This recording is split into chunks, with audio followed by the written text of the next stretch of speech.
Okie pokey weirdos, I'm Rev, and I love Transformers, if ya couldn't tell. And I have been absolutely obsessed with Transformers since I was about 8 years old in 2007. Not because of the Michael Bay verse, but I eventually did get into that one as well. My obsession of Transformers actually stemmed from the 2007 animated series of Transformers. And my favorite character in that series was Bumblebee. I absolutely love that Bumblebee in this series is a teeny tiny, almost, I think he wants to be a Fiat or something similar. He's such a small car, and he's also a cop car, so he's got his little light on the top, and it's so cute. And with Transformers 1 finally being available to stream, rent, or buy, we're going to watch it for my birthday, and I'm super excited.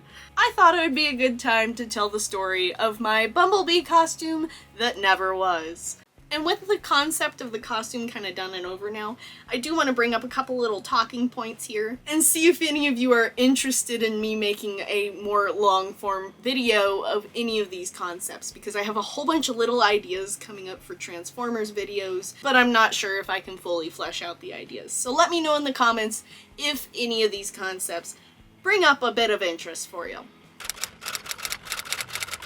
With growing up with the 2000 animated Transformers, I did go back and try to watch the 80s Transformers. I think I was about 16, and then I tried again when I was probably about 22. But every time I try it, I have trouble watching it, mostly because it is so obvious they were using it to sell toys and not necessarily tell a story. And if there are any of you who want to argue this point with me, please check Concept 2 before you get all up in my comments. For any show that I mention that I do not enjoy, it's because it's a personal choice, and you liking one or the other when I do or do not has nothing to do about if the show is any good or not, and more so if it is my personal preference. So the 2007 animated series, you can much more see that they were trying to tell a story with it. And I feel like I noticed that same concept with Voltron, where the original series was very specifically made to sell toys, while the 20-teens version was a lot more of telling a story.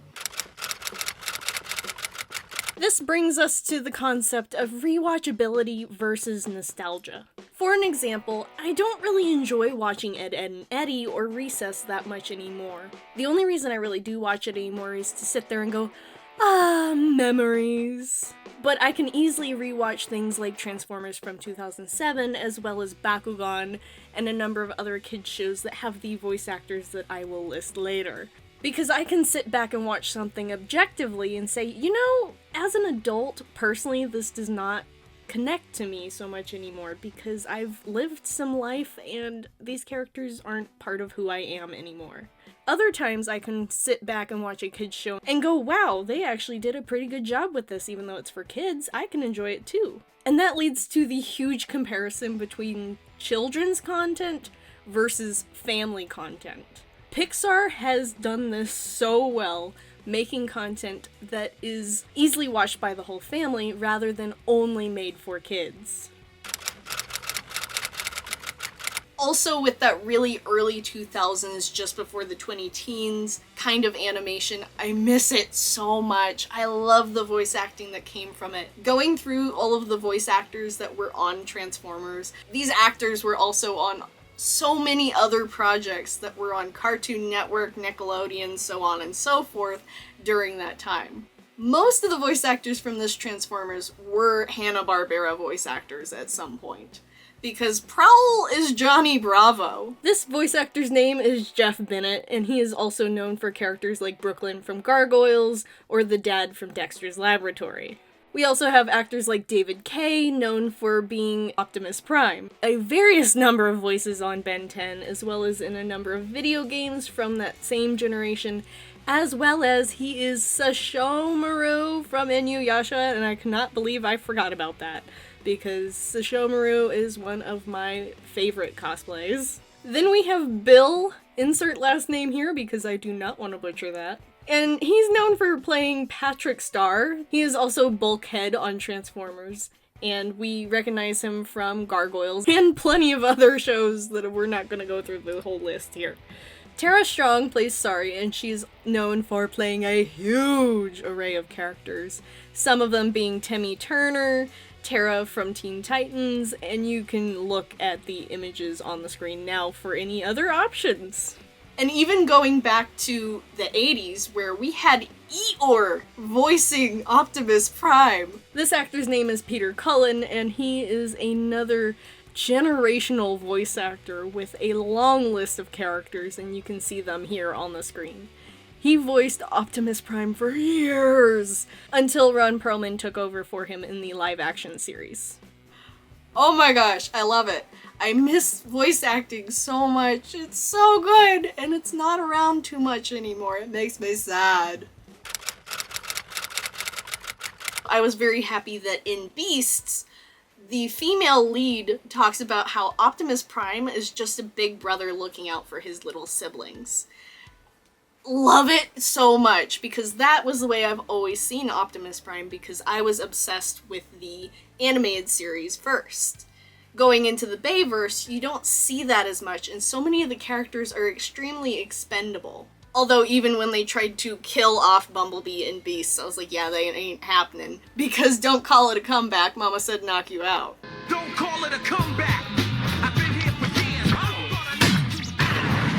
But I do hope that more versions of Transformers from now on can more easily show how hard Optimus Prime works to try to help his family get back to their home. Or build a new home, depending on what part of the universe you're in. Because I grew up with seeing Optimus struggling so hard, and he's like, guys, I am not top tier material here. I have no idea what I'm doing. I'm doing the best I can. And that concept can connect to just about everyone, I'm sure. We're all doing just the best we can. And speaking of characters being expendable, I am so excited for Transformers 1 because we finally get 3 characters to spend time with. We're not getting the whole army of robots and then killing off each one slowly as we go through the whole movie. We get the 3 and we get to connect to each one as a character. Also, I did really enjoy that preview from Transformers 1 where we get to see them struggling to transform. Where's my head? How do we use these things? Wheels! I need wheels! Normally, it looks like such an easy thing for them to do, so it's awesome to get to see them on their home planet still learning how things work and figuring out how to transform, how to use their tools and weapons. So excited to watch this movie. With the type of car Bumblebee is in the 07 animated series, I really wish Bumblebee would be a small car again. I know the Bayverse brought around the Camaro, and I do love that opening scene where the Camaro smacks its door against the little Beetle. The Beetle, which was originally Bumblebee's transformation, to say, nope, we're not doing that, that's a past life, we're gonna do the Camaro now. But because of that, so many other franchises are also using the Camaro, when Bumblebee is so much more of a small car. One of the huge reasons why I love Bumblebee as a character is because I am a 5-foot-tall hobbit, so he was a small transformer that I could connect to because, as he said in the animated series, I might be small, but I'm scrappy. And I was like, that is so me, yes! So I do like the Camaro. I do love the personality of that Bumblebee, and the Camaro works so well for the Bayverse Bumblebee. But I do hope to see more small-carred Bumblebees in the future, because I'd be small too. In 2018, when we got the Bumblebee movie and Bumblebee got to be the bug because it was the precursor to the Camaro, I did enjoy that quite a bit.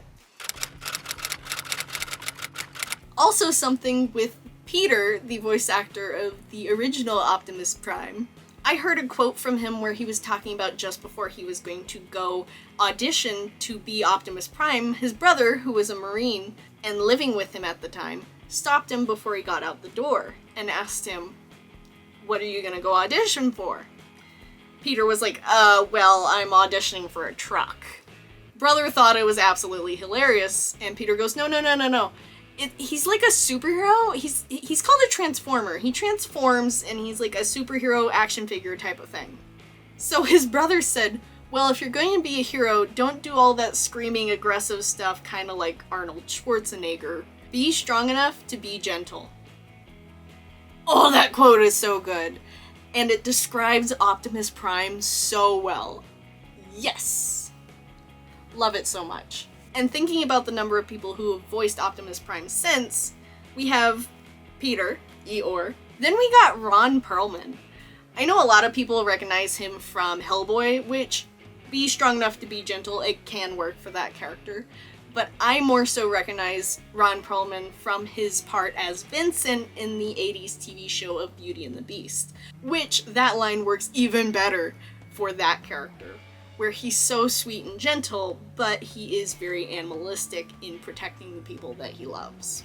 And then we got Chris Hemsworth in Transformers 1. Remember what my mother used to tell me. Listen to the grown-ups.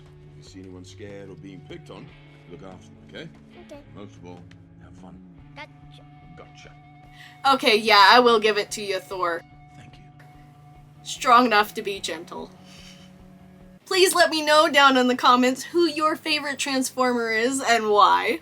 I'm always up for fangirling over my favorite fandoms with y'all. And if you made it through this whole video with me, I greatly appreciate it, because those watch hours are super important to content creators these days. And please remember those subs, comms, thumbs, and a ding. You can support me on Ko-fi and Patreon. And welcome to the madness.